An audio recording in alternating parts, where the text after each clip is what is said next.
I will see what happens. Oh, Dolores. Hi, Dolores. Okay. Hi, John. See you joined us. Okay. Does anybody else have any more mushrooms to look at? Who's been collecting? Hi, this is Kathleen. I don't know how to work the video. Anyway, I have a mushroom, but that I've been collecting, but I don't know how to upload it. Can you tell me how through Zoom? So do you have photographs of it yet? Yeah, I have it. I'm doing Zoom on my iPad and I have it saved. The pictures are on my iPad as well. Okay, so I'm on a PC, so I'm not sure if it's exactly the same, but on my PC, I just have a share screen function in a toolbar at the bottom. Share content. Photos. Got it. Okay, let me see if I could pull one up. This I found yesterday. Well, actually, I'm going to show you 3 if I can. Yep, there you go. We're seeing it. Oh, very nice. So there should be like 3 there. And you could tell that the one on the stick, it's all the same mushroom. So you can tell like really how teeny tiny it was. I mean, it's like smaller than my thumbnail. Looks like an eyelash cup. Yes, exactly. Yes. Scalina. Yeah. I don't know the Latin word for it, but yeah. I believe it's Scalina. Yeah, Scudolina. Okay, so yeah, so that was what I found yesterday, just like in the back of my house in the woods. Very cool. So that's a little tiny Asco mushroom. And without a microscope, without looking at it under a microscope, Scudolina is probably about as close as you can get to it because there's a whole bunch of different types of them. And I was looking at some just recently, and I never could get an identification on it. The person that was helping me do this, a guy from England who's a Scudolina expert, he was advising me that I needed to measure the actual hairs on it, the length of the hairs, and I had to look at the segments in those hairs, and I also had to look at the roots of those hairs, like actually pull them out and determine, the shape of them. He was like asking if it was singular or bifurcate, which I guess would mean 2 pieces. So those are some of the things, and also whether it was growing on a twig or on the ground. Yeah, so this was definitely on a twig. So like when I found it, I saw it like that one picture, and then that's the second picture. And as I'm kind of like with the stick that I had, kind of pushing the leaves around, that's when I found out it was growing on that stick. Yep. So Dorothy Smollin's agreeing too. Scudolinia, and you need the scope for the species. And I have a set of keys, which I can share the link. I'll make sure we do that in a minute. For anybody from that guy, his name's Greaves, Malcolm Greaves. He's apparently a Scudolina expert in England, and we have these keys that he put together. And I'll put the link here in the chat function if anybody wants to explore further. But like Dorothy just mentioned, you definitely need a microscope for that. Oh yeah, I mean, like I could barely see it. The only way I could see it is actually after I took a picture of it on like high zoom, and then I zoomed it. And that's the only way I could really see it with my own eye, because it was really teeny tiny. That's a great cheat though, to use your phone to zoom in on it, and then you can get a nice picture as well. Yes. And so, I have another one too. Can I share with you another one? Yeah, please go right ahead. So now that I figured out how to do this, this next one, I'm not even sure if it's like a mushroom or not, or a plant. I found this at Lord Sterling. That's cool. And so this part, if you know about Lord Sterling, sections are very, very swampy. So these leaves were like very, very wet, and it smelled swampy, like very musky. And out of all these very black leaves was that. I mean, I know it's a close-up, but I would say like at best they were 2 inches tall. They're like really teeny tiny too. So maybe a Matrula I would say so. or maybe a Vibrossum, one of those. Matrula, what do you think, John? That's what Nina's saying, probably a Matrula. Trula? Nina's sitting here trying to avoid being in the picture. And it could be elegans, which has kind of straight, not cylindrical. But Nina says it's not yellow. But It's kind of yellowy, isn't it? Usually This is- it's orange. Yeah, well, I truth be told, I did do enhancement of the color. okay. So like, but not like, Matrula, yeah. like not That's a dark Matrula. color, but it's a little bit more enhanced. But it was still from the background, because the background was so black. The color's off. The Is color. it Matrula? It's orangey. Yeah. Yeah. These were in real life. They really were yellow. Where Yellow. are they? Ours are always in the swamp, Yeah, ours is in a box. in the bog. Yeah. Is this a boggy area? His house is black. Oh, I'm sorry. Okay, okay. Yeah, like where I was walking, we were walking like on like a boardwalk area. I see it's wet. Yeah. Off the boardwalk where you really don't want to step in, it was found here. It's very Right. marshy, Okay. swampy. Yep, I don't know why they're yellow. They're not supposed to be yellow, but that's the enhancement. oh, it's the enhancement. Well, I don't know. No, they were yellow though. They actually were okay. yellow. I mean, I Okay.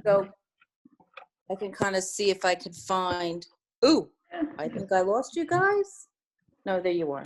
I will They unenhance. can be yellow. They can be yellow. Yeah. Yeah, they can be yellowish. Yeah, they're Matrula. Here, I'll Yeah. revert. Matrula elegans. Yeah, Matrula, but if it's elegance, it depends on the spores. There's 3 Matrulas. Okay, I reverted it now. And that's the reverted. That's a little. Okay, yeah, no, that's better. That's better. Yeah, that absolutely yellow is too yellow. Yeah. Actually, That's there's a picture right that there. that's a better color, Yeah, that's right. or more like its color. Yeah, see, Okay. that's one. Yeah. Definitely one of the Matrulas. Yeah. What did you say, Nina? There's 3 species and you need to see the spores, right? Is that what you said? Yep. Okay. I have to see the spore. Should we move the clock? If I can figure out how to do it. Oh, here. There you go. So did you have another one, Kathleen? Oh, I have a bunch because like I go crazy, kind of. Let me see what else. I mean, aside from turtles and snakes. That Oh, Lord goodness. Sterling Preserve, beautiful. Let's see. Photos. Oh, there we are. I have some nice morels. Is that what they're called? Morels? I'm trying to find. So I just wanted to interject real quick here. Don't forget to look at your chat, guys, because there's some participants here without microphones that are helping with identifications in the chat section. Okay. Okay, so this is it from the side.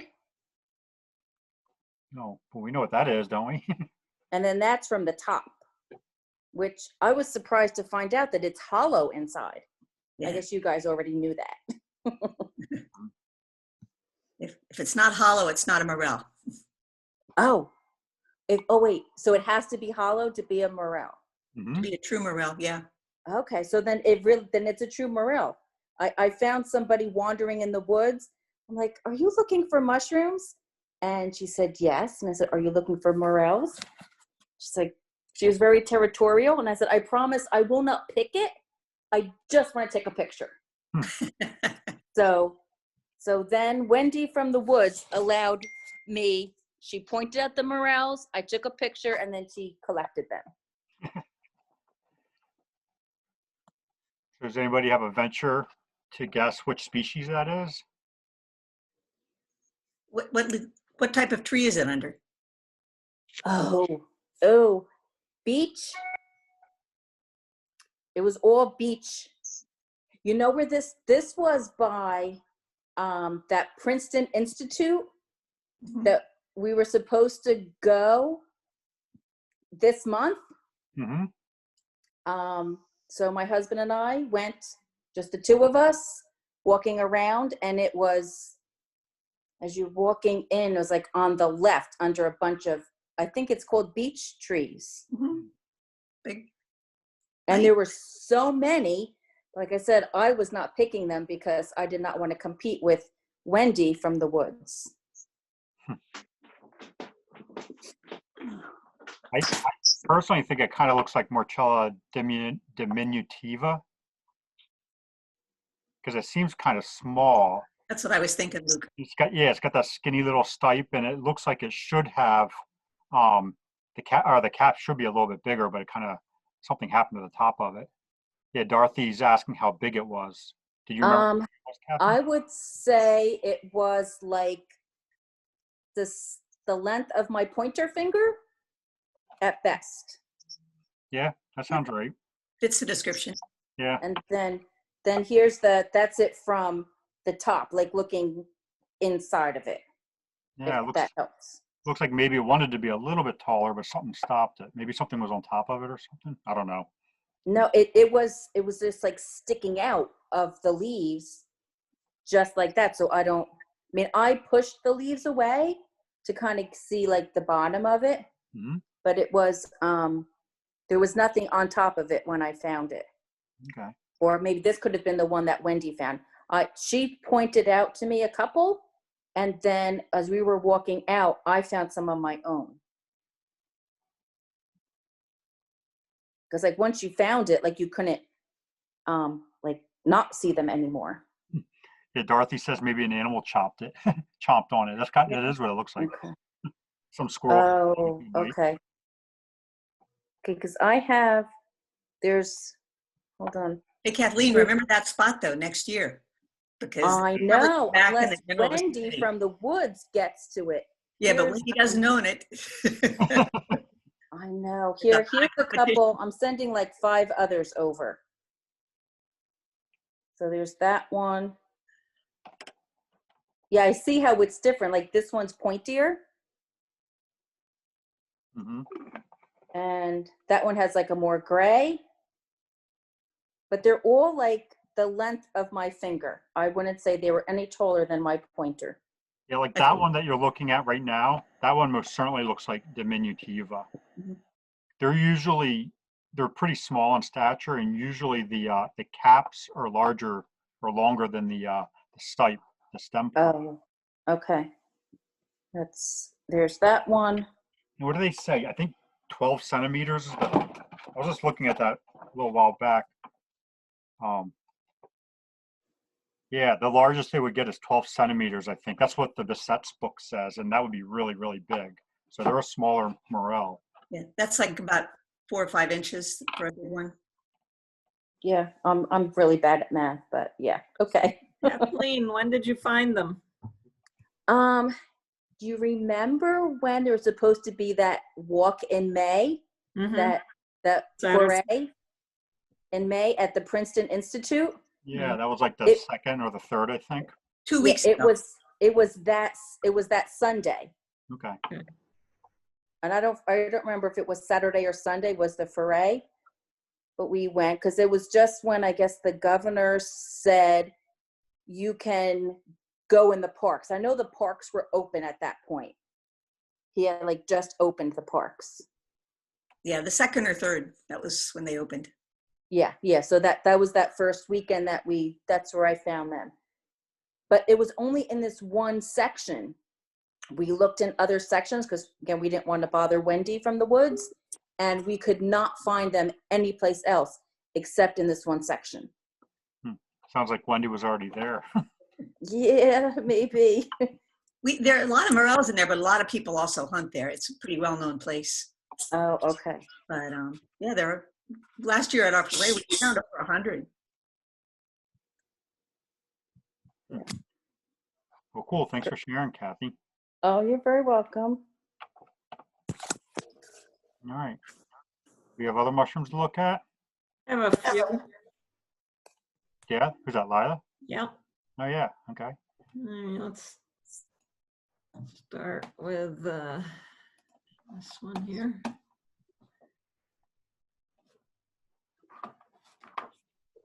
Hi, Ben.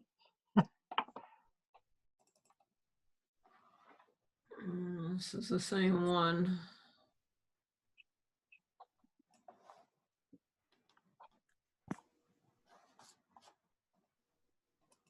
I'm terrible at these brown things. They're hard.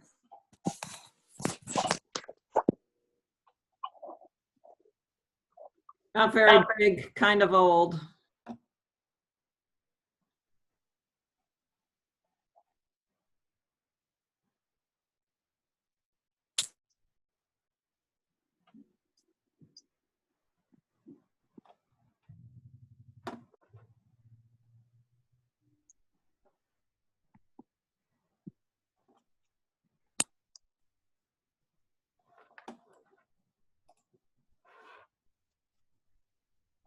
There we go. We can see that. All right, sorry, I'm still learning how to use this.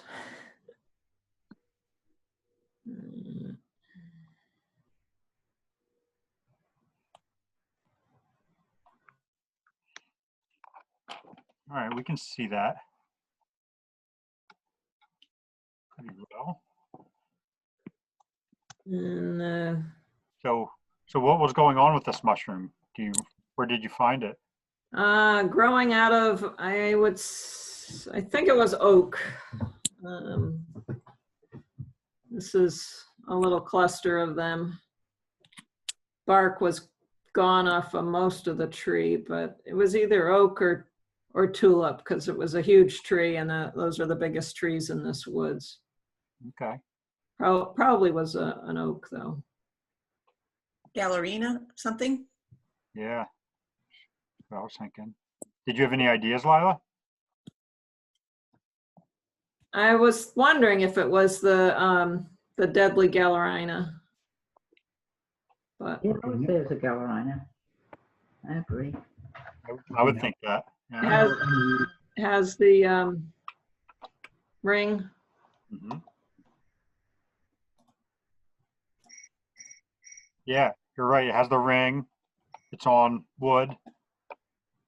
It looks like the spores are going to be brown on there, I would guess, by the color of those Yeah. gills. And then also in the other photograph, we're looking at the top of the cap. Yeah, we could see the top is pretty brown, and yeah, You can see the spore colors yeah. brown on that cap. So yeah, I bet Gallerina, maybe Marginata, maybe. Arginata, yeah, okay. Probably it's what do they call it, hygrophonous, where it changes color when it's wet versus where it's drying out. Maybe got frost. So it looks like it's kind of drier in the center there, where it's like lighter in color. Yeah, Yeah, yeah. yeah.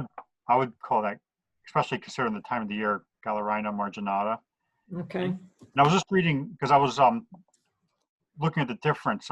Michael Quo now synonymizes autumnalis and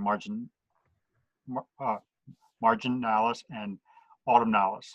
So am I saying them right? Yeah. It's marginalis. So they threw out the autumnalis. Yeah, so they're the same mushroom. They Same named them thing. out. Yeah, the same thing. Okay. So don't eat it. Right, yeah. It's a bad one.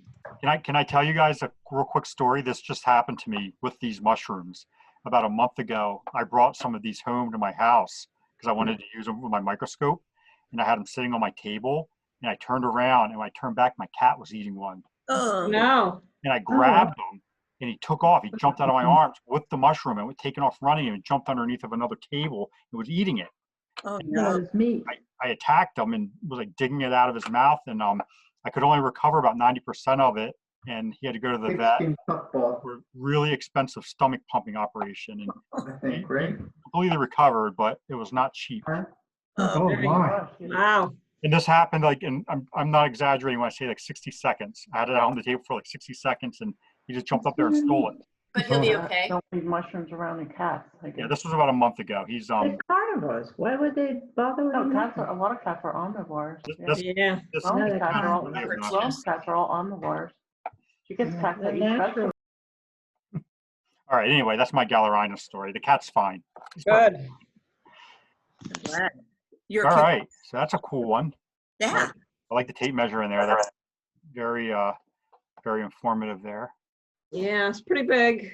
There were a bunch of them in this one particular area.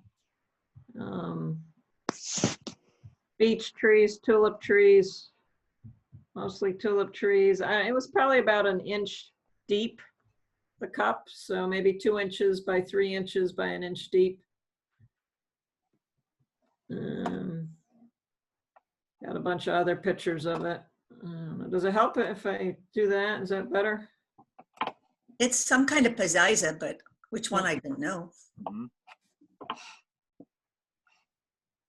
You know, I noticed when I was wandering, I saw a lot of these sort of on the edge, and then further into the woods were the morels. I kind of thought that if you see those, you could find morels. But I don't know if that's true or not. Well, they definitely fruit at the similar time. So 2 people have said Piziza already. I would say Piziza too, especially Yeah. considering the time of the year. I think what everyone's looking at is the fact that that is a cup shape, and it's also very. If you look at the side of it on the right-hand side, you can see it looks like it's flaked away very easily, like it's very brittle. Very brittle. That's very common with the Piziza species. And Dorothy's pointing out too that they fruit at the same time. Pizizas and morels, they fruit at the same time.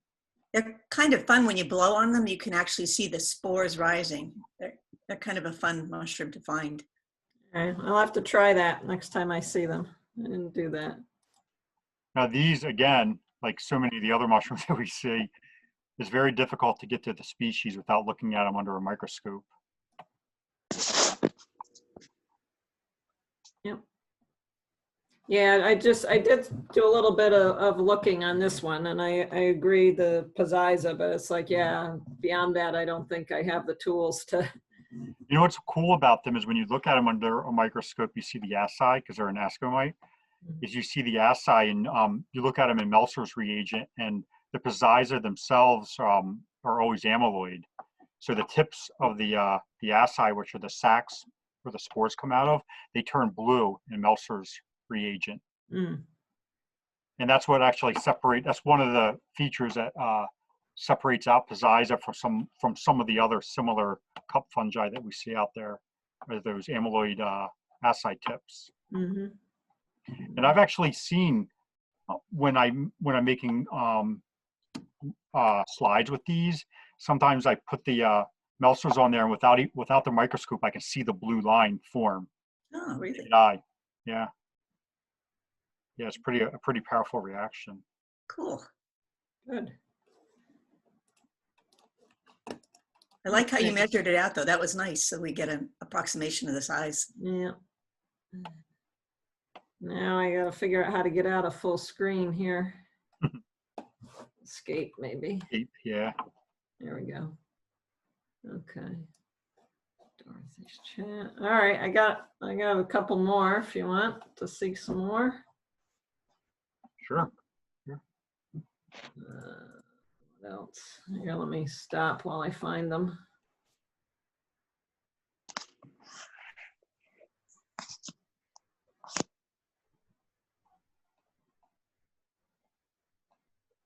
Okay, everybody should know what this one is, hopefully.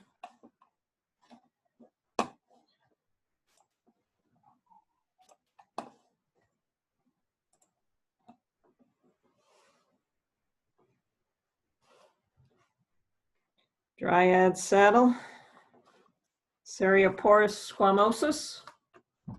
That's a big one right now. Yeah. It's out with morels. That is one that I see a lot together with morels. Yeah.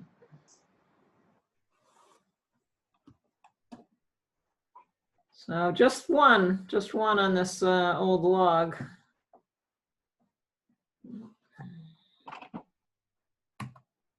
And yeah, the underside. I think the pore surfaces are so beautiful. Mhm.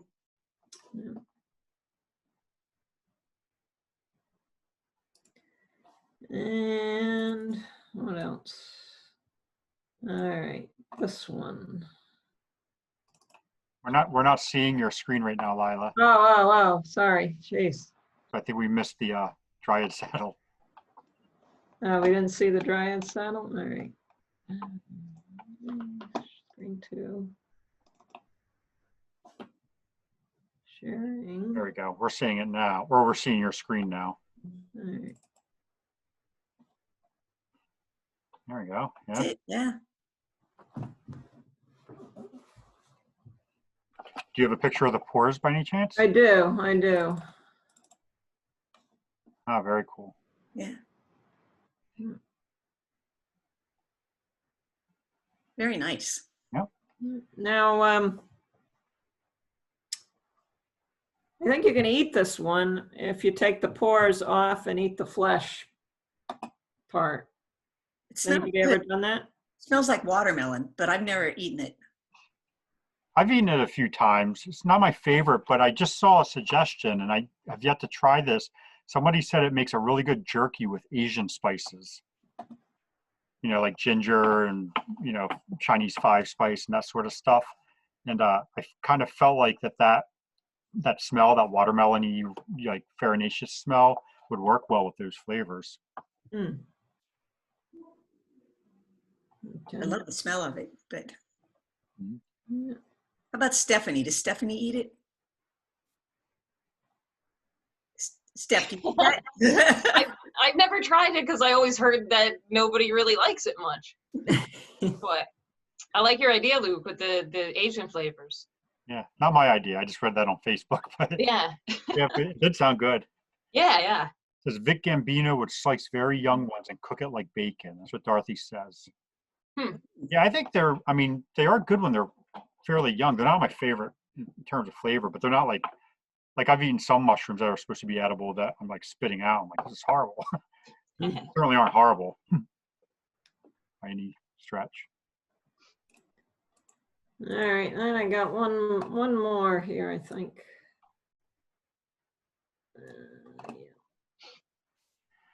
I think this is the deer mushroom, Plutus cervinus. Okay. Yes.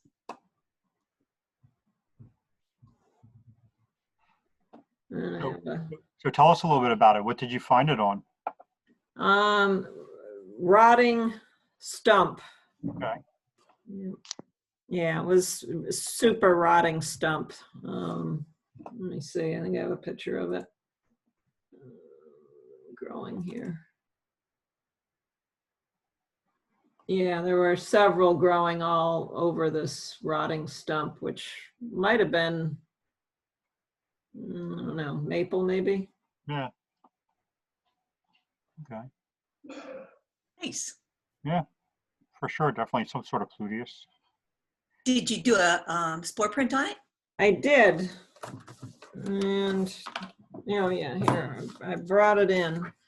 And it's, I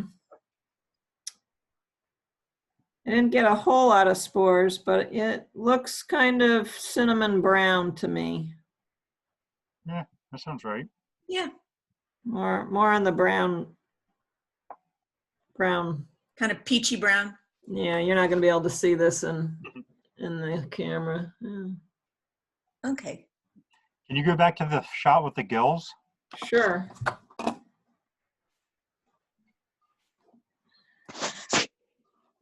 Yeah, even when you're looking at this, you can see that those gills have kind of that pinkish tint to them, the reddish tint. Mm-hmm. That would be the spores starting to color them. You know, I always think one of the dead giveaways for Pluteus is that gigantic gap between the gills and the stipe. That's what Dorothy's saying too, the free attachment. You guys see where the stem attaches to the cap? Yeah, right there, that super wide gap. That's like super indicative, not just of Pluteus, but Pluteus definitely has that look to it. The free gills. Mm-hmm. And And I guess they call it Pluteus cervinus group now because there's, I don't know, I think what, like 5 or 6 or maybe even 7 of them in the Northeast. Mhm. Somebody told me that that newsletter called Ophelina, the one out of New Brunswick, that they just recently published some keys to the cervinus group, and that kind of overlaps into our area a little bit.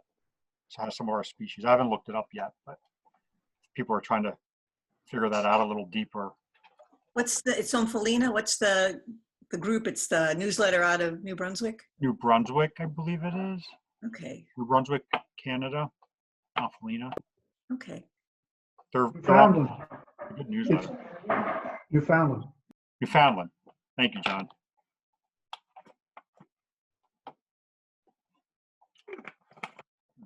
All right. Any more mushrooms? Do you have any more, Lila? Are you done? Let me see. I can't remember what else. Oh, this, yeah, I want to show you this one. All right.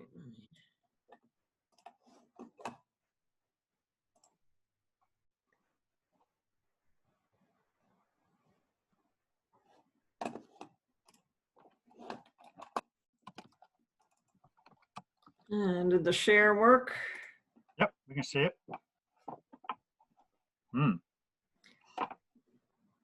So it was almost like you took a brand and burnt right through the bark of the tree, and I think that again, I think this was like a sugar maple. Yeah, I should have taken some notes. It could have been an oak. But yeah, so it was just this one spot where the coarser bark was gone. So then there was like this inner bark layer, and then these things kind of like pressed into it.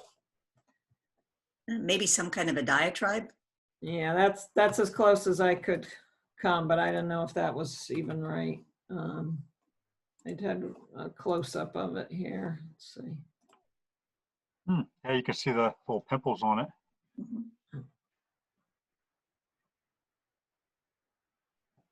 It looks like a microscope specimen for sure. Definitely. Say again?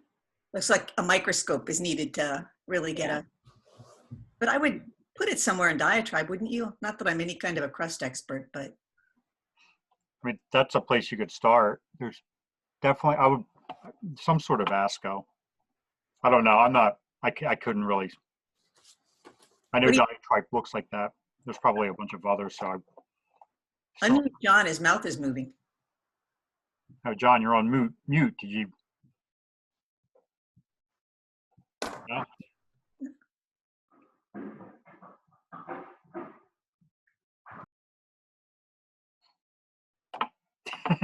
All right, well, that's it for finds, all found today.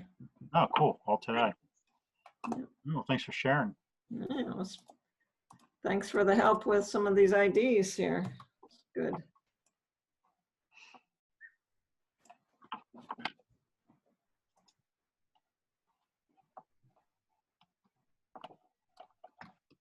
All right. Anybody else with some mushrooms to look at?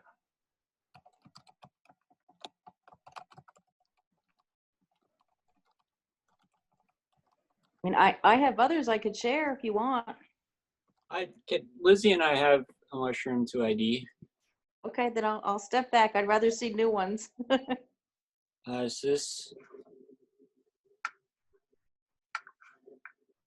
Oh, hi guys. I didn't see you guys. Desktop. It's this preview unknown.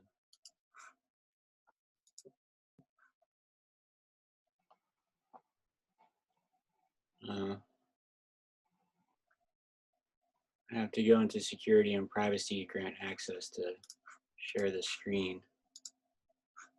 We have to change some settings. Someone else can go first. Yeah, we got to work on this. Okay. I have some to share, but I'm not sure I can figure out how to do it. Let me try anyway. Hold on.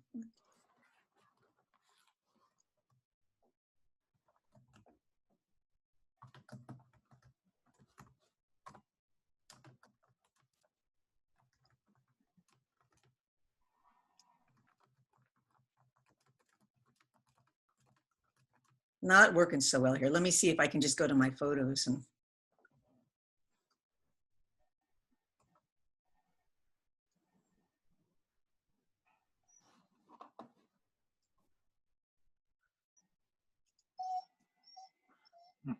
I don't want to share all my photos with you guys, my crazy grandkids. How can I get into iNaturalist? Just log into it on. So yeah, open up Safari? another internet open up another screen. Let me do that. Well, I'm not sharing it with you guys. I'll do that first. Yeah, and just log into your iNaturalist, and then when you share your screen, you'll be able to pick that. I have one mushroom here that Dorothy sent me the photographs to that I'll share with you guys while you guys are messing around with your computers. I just have to find it.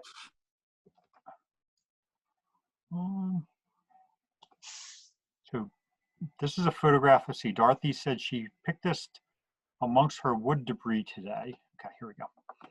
So I'll show you the 3 photographs that she showed me. That's your first shot, the underside.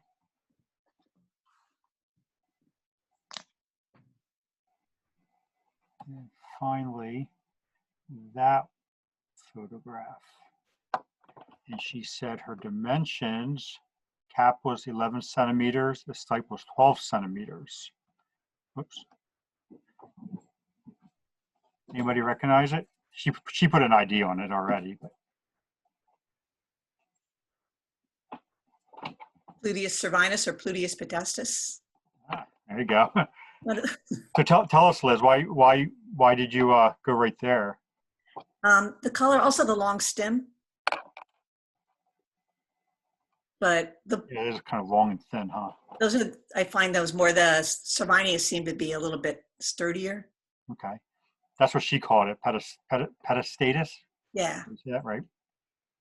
Yeah. So you can tell immediately when you look at the Pluteus because of, it's got that pinkish gills and those the free gills as well. Yep, that's what she called it, petastatus. And she said she found that in wood debris or wood chips, what did she say? Yeah, wood debris. And I know somebody was just telling me the other day that they usually, Tom Bigelow in New York, he says he usually finds the petastatus in wood mulch and debris versus the cervinus more like on stumps and stuff like that. Not a hard and fast rule, he said, but he said that seems to be their preference. So that was Dorothy's mushroom from today. Very nice. Very similar to that one Pluteus that I found.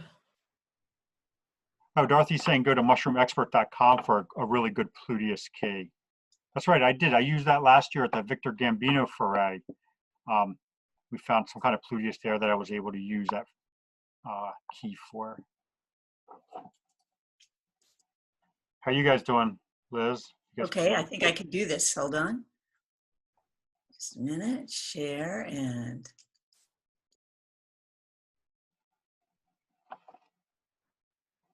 Any luck?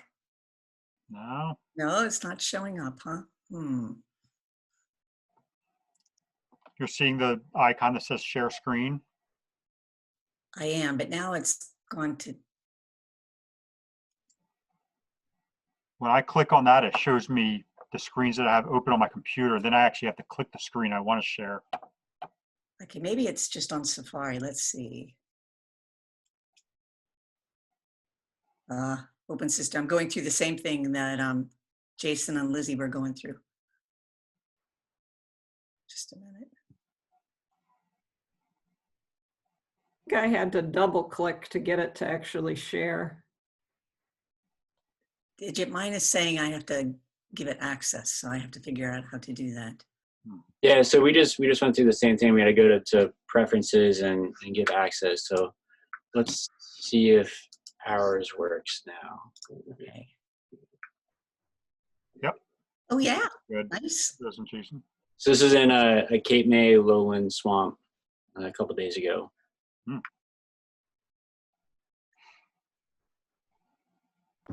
Pretty. Is there enough to get a genus, or are there too many possibilities? You need a closer shot. I've seen. Say it louder. Well, isn't there Dorothy there? It's a No, it shouldn't Mycena. I've heard. I'm pretty sure it's probably a Mycena. Does it have a yellowish stem?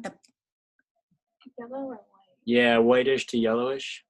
So what's the yellow stem on Epitera? Mycena epitera? Yeah, Yeah, well, maybe. Epipterygia. Mycena somewhere. White gills? We didn't look at the gills. Yeah, we didn't look at the gills. Why not? We were there to look at plants. We were botanizing. Ah, Ah, Like a beautiful swamp. That's where you found that great big cedar? Yeah. Yeah. Then we have one more we can share. you found a white cedar? A big white What cedar? is that? Yeah, Atlantic white cedar. Yeah, it was, we measured it. It was 9 feet of rounds. If Oh you my go God. starting at like 4 feet up the tree. I saw that photograph that you guys had, and I immediately was thinking about those polypores that grow in those really, really old ones, those Stecherinum, Oh. Balui. Balu. Hasn't been found in New Jersey for, I don't know, 100 years, I think. Yeah, this one was weird because it was like there were very few cedars in the swamp. It was mostly hardwood. It looked like it was converting to a hardwood swamp, but there were still a few really large cedars left just here and there. So for that Mycena you were just looking at, these guys were saying Mycena epigeria. And I have a description here that says for that separable gelatinous cuticle, cap viscid with variable color depending on the variety, but never olive brown, stipe yellow, viscid on the soil or on wood depending on the variety. There's 3 different varieties they list. So that's They usually have a weird chemical smell. Okay. Cute little things. I'll type that name in there if you want. Thanks. Okay, thank you. And then we can just show off, since we haven't seen any lichens yet today. This is a Citraria arenaria from Ocean County.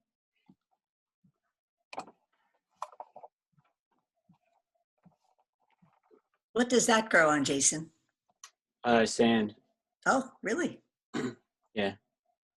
There's a large population of it in Batstow. If you're like either on the Batona Trail or the Blue Lake Trail, if you go all the way to the end of the Blue Lake Trail, there's like a mile of this just growing in with the pine needles. It's pretty open. But it blends in really well with the duff. It's easy to miss it. Yeah, and it's really fun if you find it when it's really dry to put some water on it, and it just kind of greens up and kind of expands and it really comes to life. That's cool. All right, that's all we have. Oh yeah. Okay, cool. Okay, let's see if I can do this. Your crickets are making. Your phone's cricketing. Yeah, my sisters in California are texting me something, but they'll wait.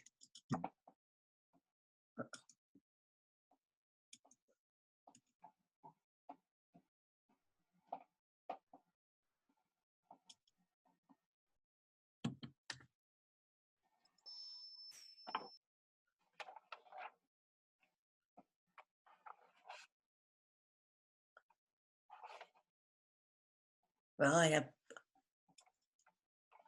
There you go. Working. Oh, cool. Yeah, I found those. And at first I thought they were those little hairy nests, the little cup fungus. But I put it on Naturalist, and somebody who knew a lot more than me suggested this. And when I looked at the information, there it was. I don't have a very good polypore book. Does anybody have a suggestion that doesn't cost $1 gazillion? I have PDFs. Oh, PDFs are good. I can send you some PDFs of a couple of polypores, some stuff from North America. Some with photographs, some with not. Okay. Let's see if I can show you some other things. Hold on one second. Wait a minute. That thing you were just looking at, the Trametes conchifer. So Dorothy pointed out that that usually grows on elm. Can you go back to it for a second? Sure. The picture of it. So I think it's got like an unusual like fruiting habit. I think what you're looking at here, that is only the I think, correct me if I'm wrong, because I think somebody else probably knows this maybe better than me.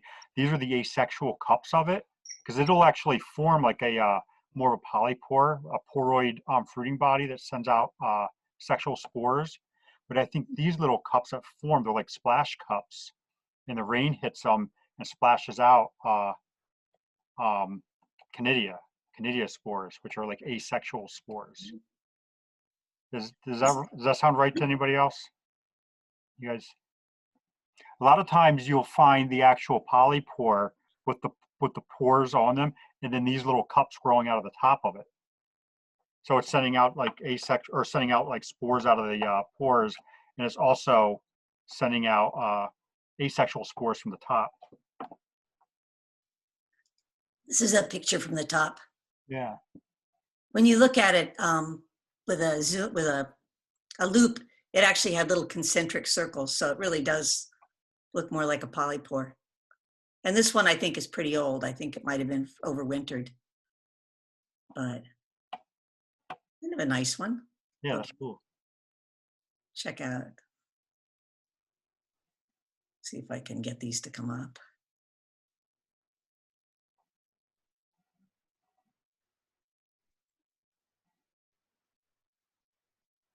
Can see my ace computer skills here.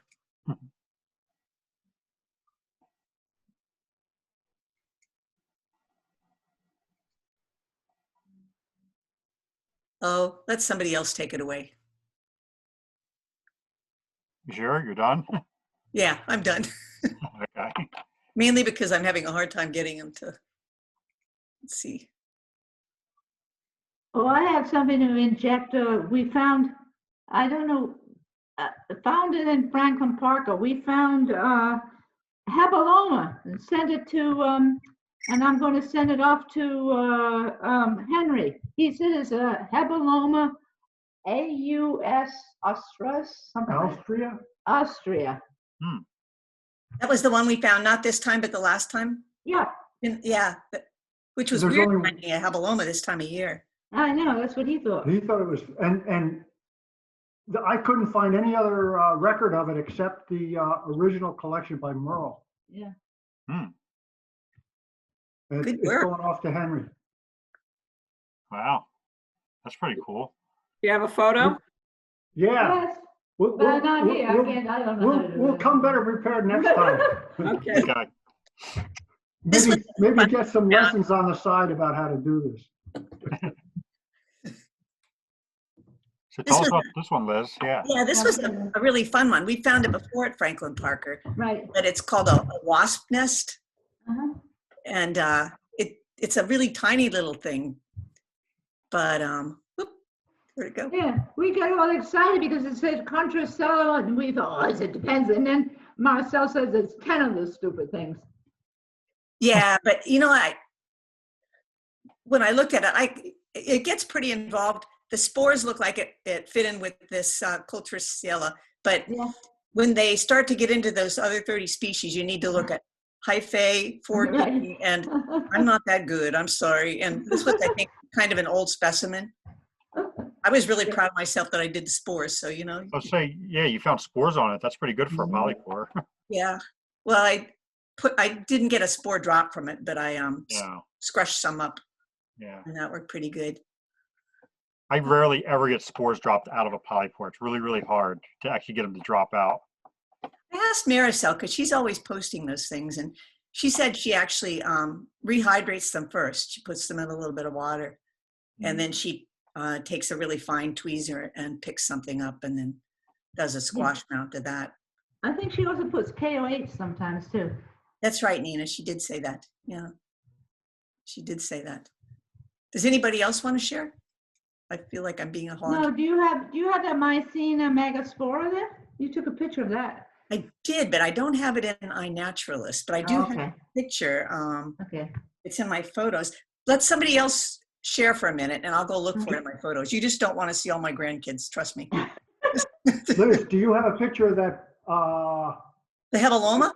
No, not the Hebeloma, the Lacaria with the blue foot that we Oh saw. yeah, I do. You Hold do? on. Good, because I can talk about it.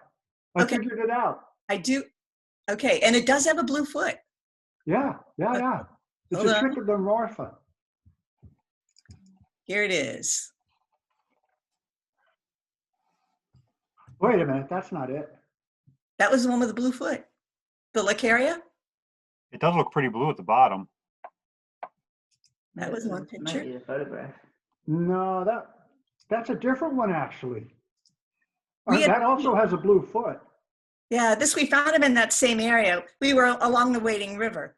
Right. And there was a marsh here. It was actually really dry out there, but No, remember, there was one with just a little pinch of blue that we were wondering. This is not the same one. let me just, I'll bring mine. I'll me go back to go my find phone. my photograph and put it up where you can see it. okay. Those are the ones I had pictures of, John. Okay. Okay, somebody else's turn. I can show some mushrooms. I've been busy. You just have to exit out of your viewing for us. Okay. It's tough when you're challenged. Let's see. There you go. You did it. Let's see what I have here on iNaturalist.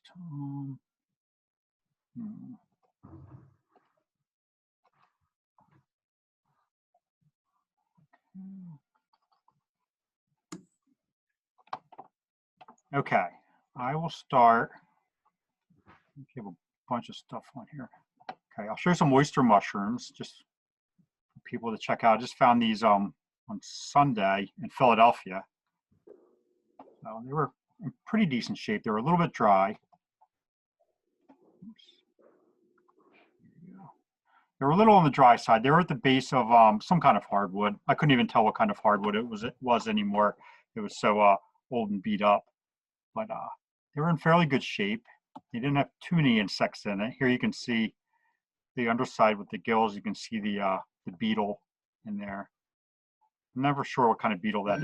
They're always in. There's Nina. Nina's the bug expert, but I always find those black beetles too. Yeah, they're always in there. They love their oyster mushrooms. So you can tell this is an oyster mushroom by the gills, the current gills that go down the stipe all the way down to the base and how they kind of cluster. And it has a very distinctive smell to them. A good smell. I love good it. smell. Yeah. So these went home with me. I ate them last night. They were good. So, okay. Those are my oyster mushrooms.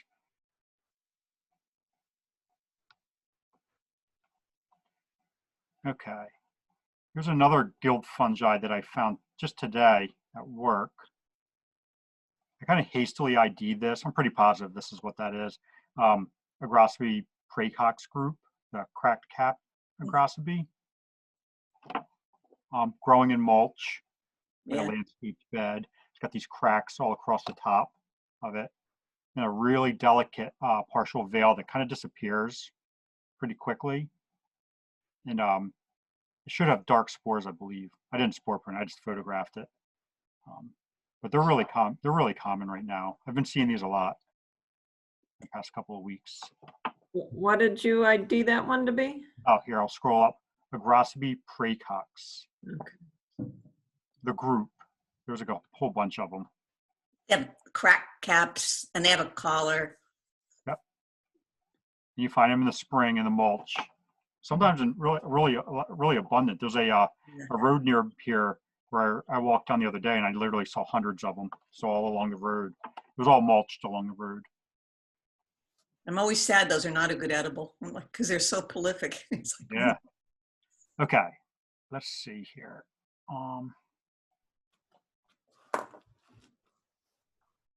Oops. Okay. I've got this is from a little while back from the end of April. I found this. It's an ascomycete. Ascomyte? I don't know how to say that in the correct, but it's an asco. This is called Cocomyces Cool. Yeah, Cocomyces triangularis. So it was on a piece of maple, I think, a maple twig about an inch across, and had these really bright yellow like cups all over it. That's magnified 20 times. So each one was probably about a couple millimeters wide. I don't know if I have a description in here somewhere. Yeah, I'm sorry, I don't have a description in here really well. It's all on Mushroom Observer. But yeah, there were these really beautiful yellow cups all across the twigs. So, Cocomyces triangularis. That's a neat one. Yeah, that's good. Yeah, I was excited to see that one. I've never seen that before. A dead twig on the ground? Dead twig on the ground in cold, wet weather. Okay. Then I found, oops. Oh. This thing, which I immediately called it a Mycena when I saw it. Okay, and I got out my Mycena keys from Rene Leboeuf. And the first thing that I noticed on it when I picked it up was, see the stipe of it? See, there's the cap. And look how gelatinous the stipe is. The picture barely does it justice. It was literally like 50% gelatin. Looks translucent. Yeah, when I was touching it, like it was like mucus just coming off of my fingers. Mm. Let's see. So, wow. That was growing on twigs underneath of a log. So see how gelatinous it is? So they call that. I can't quite see it. It's choreo. The name? Yeah. Oh, sorry. Wait a minute. I'll go back to that in a second. So there's this. How big is it? It looks tiny. It is tiny. See it in my hand? That's my palm on my hand. So it was probably about. That's what I was looking at. Yeah. 4 or 5 centimeters tall. Okay. There's the name. Rhyridomyces ruritis, dripping bonnet. And I identified that out of Rene Leboeuf's keys. She often passes them out at Nymph. Remember, Tom Bigelow was passing them out at the Victor Gambino foray, and this was one of those ones. The key took me to it within like a minute. It was so quick and satisfying. So, that fun one. I don't think I have any more guild fungi in here. I think everything else is crust.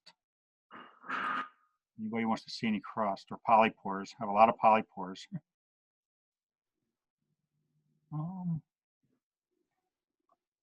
This was a neat one that I just found just the other day called Mycoacia fuscoatra. It's a crust, but it has these spines all over it when you look at it. Really short. These spines are like 1/2 millimeter long. And I found this underneath of a log, like most crust, flipping the logs over. There we go. We can probably see the spines a little bit better there. Mm.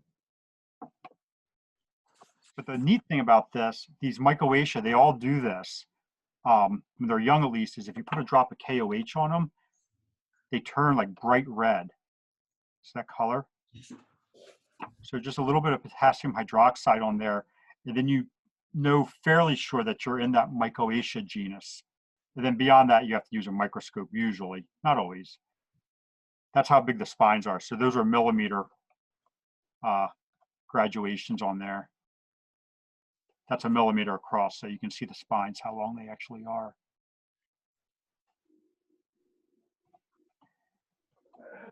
So I found that one.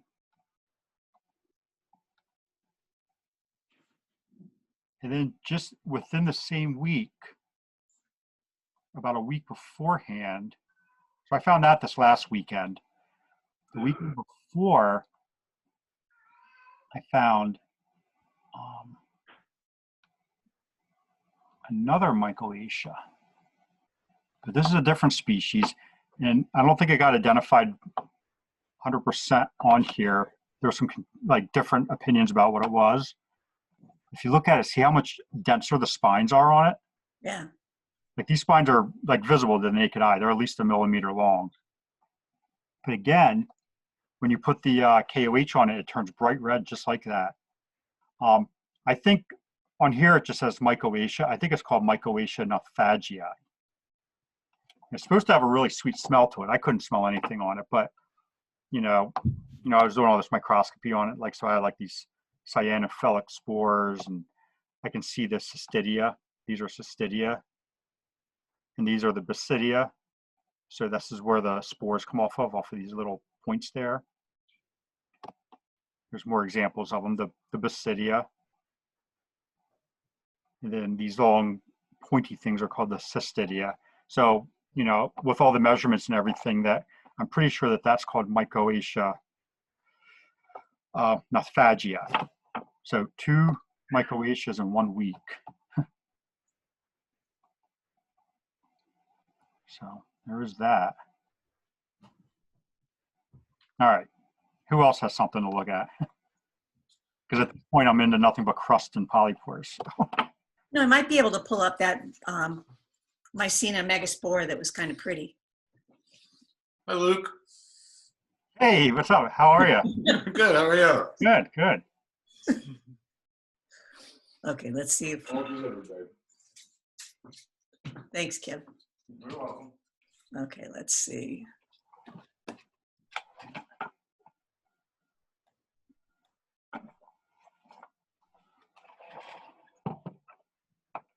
Luke, it's not. Hold on. Oh, somebody else do something. Let play with this. Anybody else have any mushrooms they want to look at? On the show. What's that? I have an unknown mushroom if you want to take a look. Oh yeah, absolutely. I'm trying to share my screen. Hold on.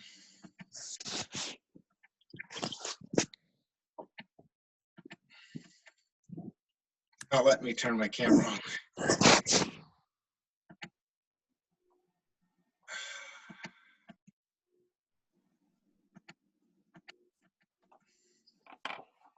A minute. Oh, I just lost my screen. All right, I don't know if you guys can hear me. My machine just like gave me a black screen. Oh, we're seeing something, John.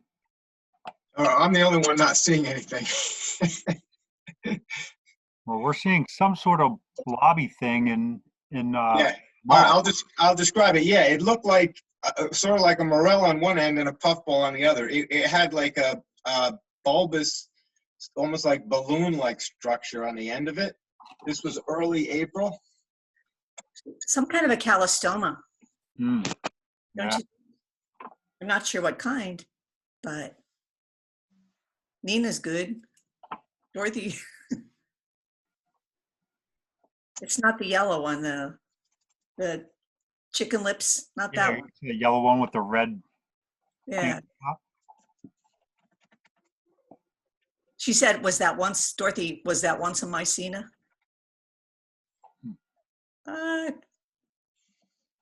Looks very calostome to me, but. Yeah, I think so too. I mean, as best as I can tell. Have we ever seen a calostoma in the spring? He said he found it. Oh, did he just say April? I think so, yeah. Well, probably didn't overwinter. No, they're pretty soft. So what Liz is suggesting is calostoma, the genus calostoma, which are usually kind of these like grotesque looking puffballs that are on top of these really ridge-like stems. And they're, yeah, the picture is upside down. Anyway, they look like these stems that come up that are like these really deep furrowed ridges with like a puffball type thing on top, and oftentimes like an opening at the very top where the spores shoot out of. Oh, there, Dorothy's saying calostoma. Yep. So sounds like there's some consensus as some sort of calostoma, but we're not sure what species it would be. Yeah, or what happens in April. That's like a fall thing. Ah, Well, there you go, John. Calistoma. Yeah, we have a picture of a calistoma from December. We could share to compare it. Oh, the other person needs to stop sharing. Well, there, John.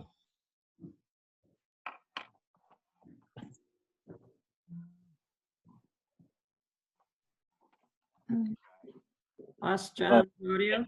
If John relinquishes his screen, we can share another photo of a calistoma to compare it. I'm trying to get out of there.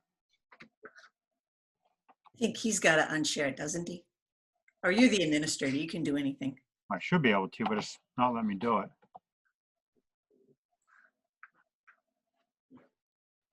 Yeah, I have a picture of one from November.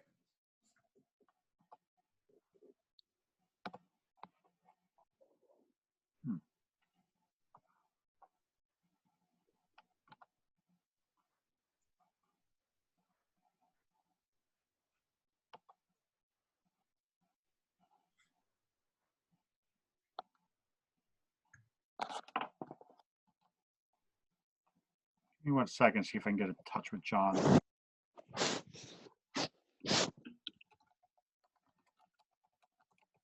This is fun though. Thanks.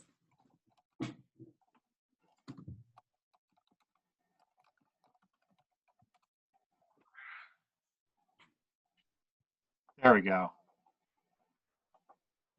Mm. Okay, Jason, you should be able to show us your photograph. Yeah, there we go. Yeah. So look, it's even in the moss too. Just like John's photograph.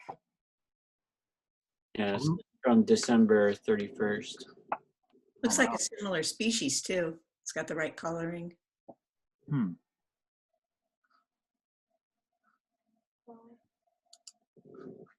Cool. Okay, I'm going to try to share something, okay? Cool. Here we go. Let's see. Oh, there we go. Yeah, that was one we found in April. Isn't that pretty? Little megaspore, and it really does have big spores.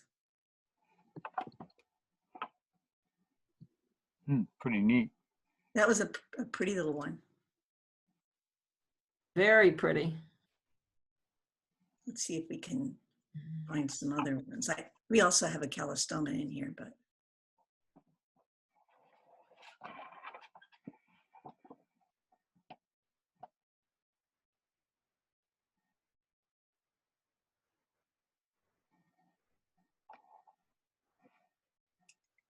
This was a Hebeloma from Franklin Parker, but this was back from November. Nina and John, does that look like the same?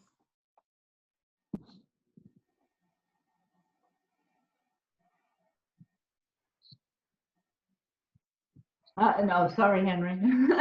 We sent that off to Henry, didn't we? But that was from November. That wasn't the one we just Yeah, got. this is not the one we just got. Yeah, different one.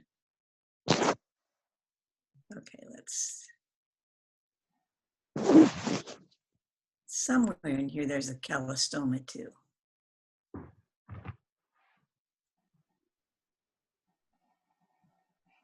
We get to see all your observations. Well, you can go into ME Bro, and that's me if you want to look and just see some of so many beautiful things out there.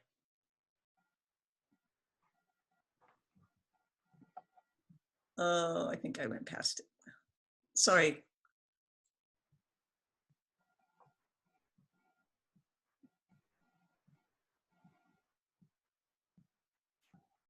You have that really pretty stearium in there, didn't you? That stearium. That was spectacular that day. Well, this was the same day we found that calistoma. So I don't. Oh, there.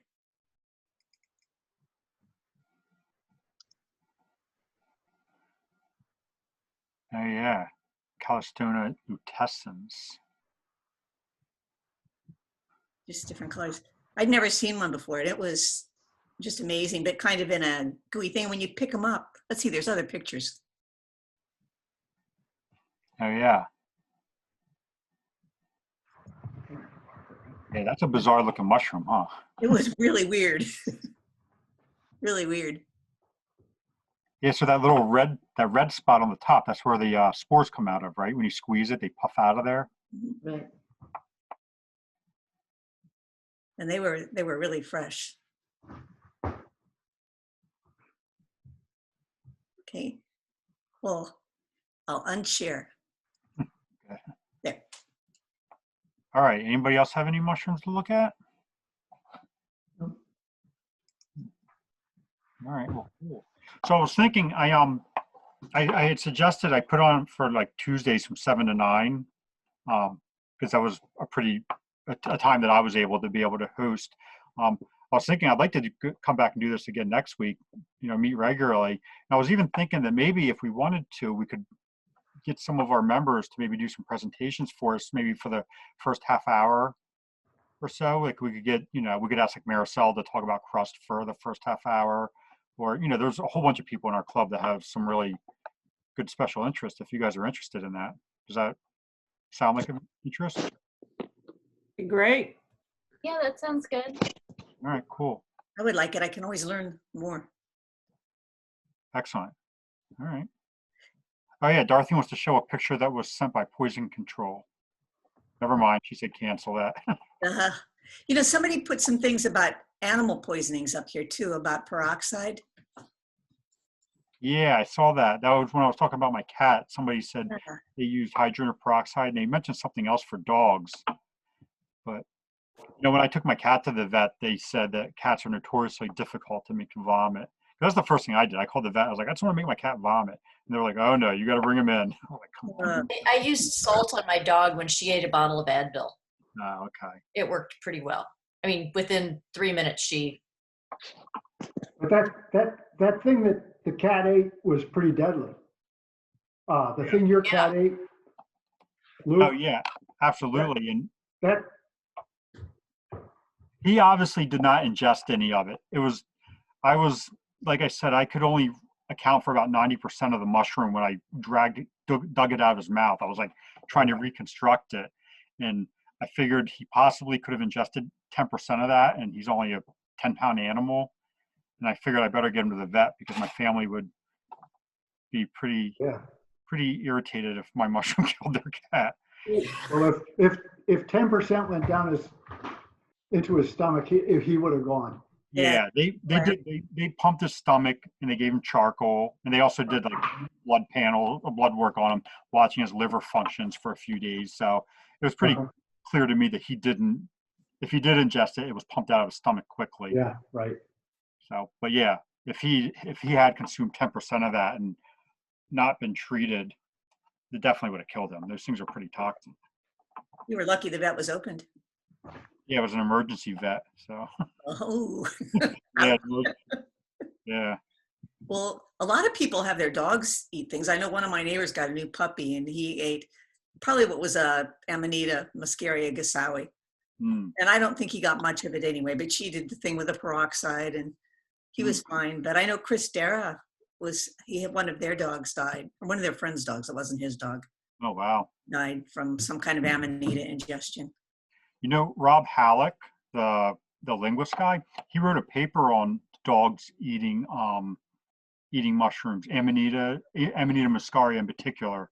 I think he was focusing on hallucinogenic mushrooms, but he was in the paper. He was saying that especially with the Amanita muscaria, because it has the somatic effects, that dogs will eat them and then go into like a coma-like trance, and then the vet will get the amanitas, pump their stomach and find some sort of amanita and just assume that they're going to die. They're already in a coma and euthanize them. Whereas if they let the dog go, the dog would have just come out of the somatic state. And I think that was the point of his paper. It was written for veterinarians trying to explain the differences of different types of amanita, toxins. So, but that paper, I think, was published in Fungi magazine. So you can find it online. Or I'll write the name if anybody's interested. I would love your PDFs of the polypore. Oh yeah, I'll send them. Send me a link of that.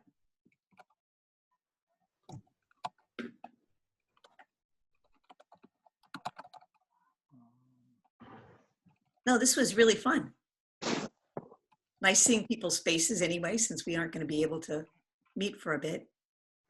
Yeah, for sure. All right, so cocktails, everyone. Cocktails. So, all right. Well, if nobody else has any mushrooms to share right now, I guess we can call it a night and meet back here at 7 o'clock next week. Does that sound good? Sounds good. Thank you for Sure. organizing this. Oh, you're welcome. Yeah. All right. Well, cool. It's nice seeing everyone, and I'll see you guys next week. All right. All right. Take care. Thanks a lot. Bye.